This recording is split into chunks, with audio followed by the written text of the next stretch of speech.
How's it going, YouTube? Today we're going to be taking a look at the Transformers Kingdom War for Cybertron Trilogy Deluxe Class Waspinator. And this is a pretty cool figure, if I do say so myself. Really nice artwork on the package here in his robot mode and on in his wasp mode. Very nicely detailed artwork here. Ages 8 and up. On this side, we have the same Kingdom War for Cybertron Trilogy artwork we've seen before. And on the back, you can see he transforms in 20 steps. Pretty cool. So, moving on to the figure himself. Here he is in his Wasp mode. And this thing looks really nice. Very well detailed. The plastic's a little bit hit or miss. However, I do like the purple translucent is very nice to look at. This shade of purple is just beautiful. His eyes are fully textured, which is amazing. They feel great. It's like the compound eyes. You can feel like all the little bumps and divots, and it's just really, really nice. And you can actually see here just how detailed that is.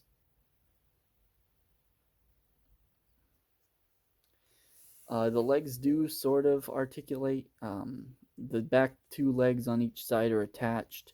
The front legs are individual, but they are permanently bent at this knee, and they're just kind of fixed in a fixed position. You see that he doesn't really hold well together in bug mode. And it's kind of tough to get all 6 of his feet on the ground. His feelers do articulate, so that's cool. And then also his mandibles articulate. The wings are on ball joints, so they can also move around. I think that's about it for, well, he can look up and down, so you can look up and down. So he does have that little bit of articulation as well. Pretty cool. The stinger it's got a little bumped out part. I believe it is effects part compatible, but I don't have any out to test that theory. I believe that it is, so not 100% sure though. Pretty cool little bug mode. Here it is compared to another, stinging insect robot, Bumblebee. So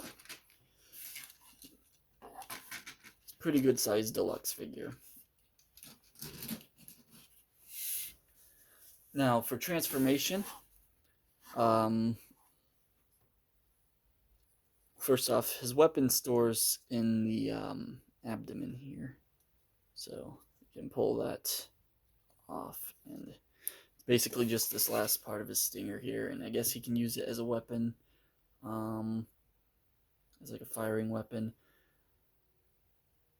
I do wish it had like a transformation feature to it, but for the budget, I can see why they didn't do that. So yeah, I don't know why I put that back in. So we want to pull that off first, alright? And then we'll start by kind of lifting this head up and pulling these legs down, as well as splitting the abdomen here. You kind of want to grab right here at the hips and push back on the rear of the abdomen. And it's difficult. There's 2 tabs here, and they're kind of tough to get apart, but once you get it, it doesn't sound great, but once you get it, it's free. And then rotate here, and just bring that down. You can open up the feet now if you want. We can open up the feet, and then just kind of rotate these legs back, like so. And there's We can bring this up now, actually. And this tab here now will go into this little groove here. So there is that all done. He's a bit top heavy right now. Alright, so next what we want to go to is these arms. You want to pull them out to the side, and the thumb kind of tucks up into this cavity, and this tab here will go into this slot is what how they attach. So there's a hole here, and then the thumb just kind of goes up into this cavity here, and that allows for this is open, so you can put a weapon onto the side of him in wasp mode if you so desire. But go ahead and pull those out and bring them to the sides and just kind of straighten them out so they make sense on both sides. Straighten it out so it makes sense. Rotate the wrist. Okay. And just kind of pull those legs back a little bit. You do want to aim them, point them up in the air, because what we're going to do now is there's a double hinge here, and that will come untabbed from the thorax, which tabs in right in front of the face. And there's a double hinged arm here, and what we're going to do is bring this all the way down like so, and there's two tabs here that will go into these two slots here, and that just pushes all the way back and locks into place like so. And then we can split the mandibles and split apart the head of the wasp, and that becomes his chest. So we can then bring his wings up if you so desire.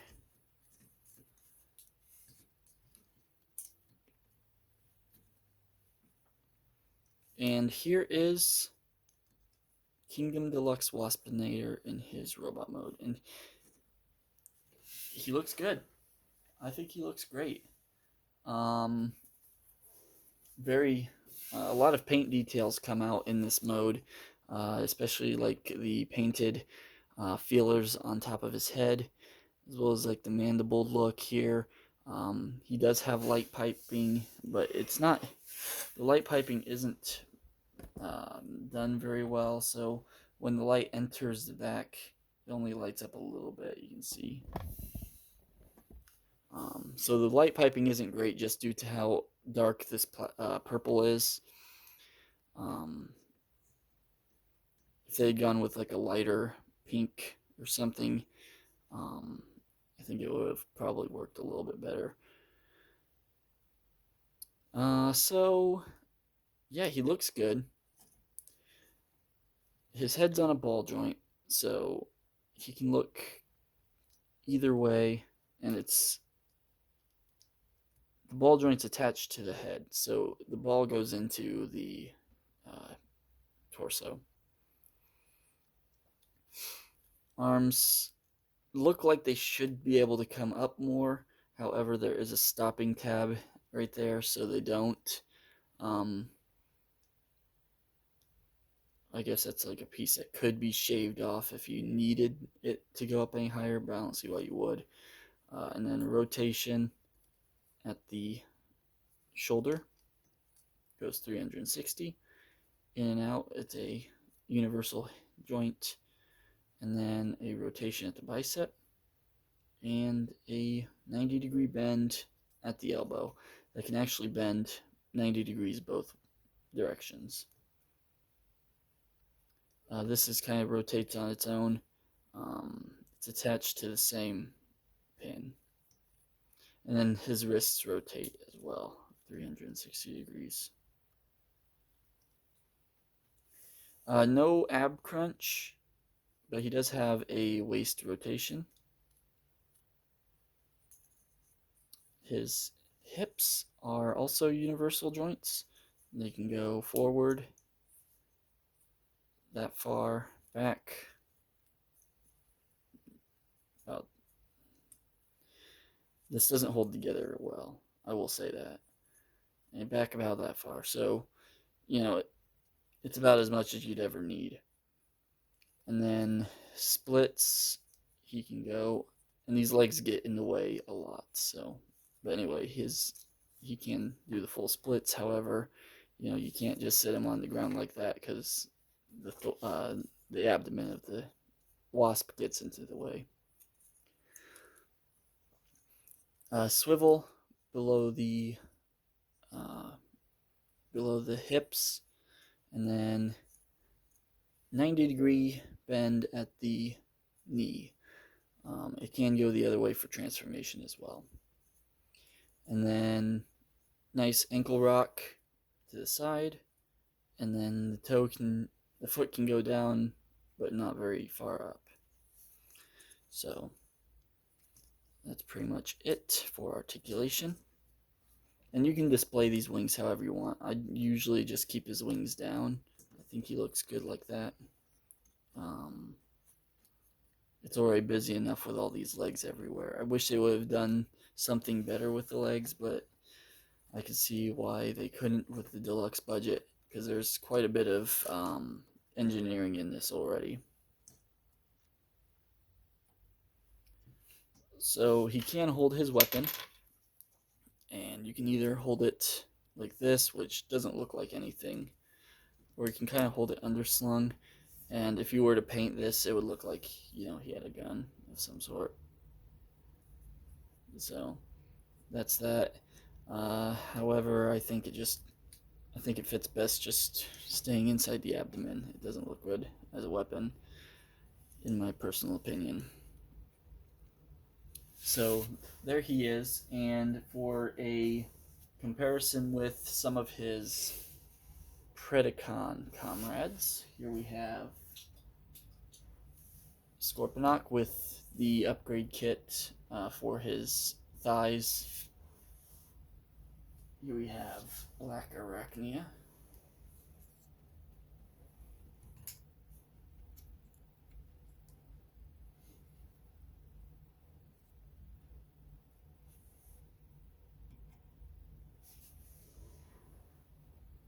Here we have Dinobot.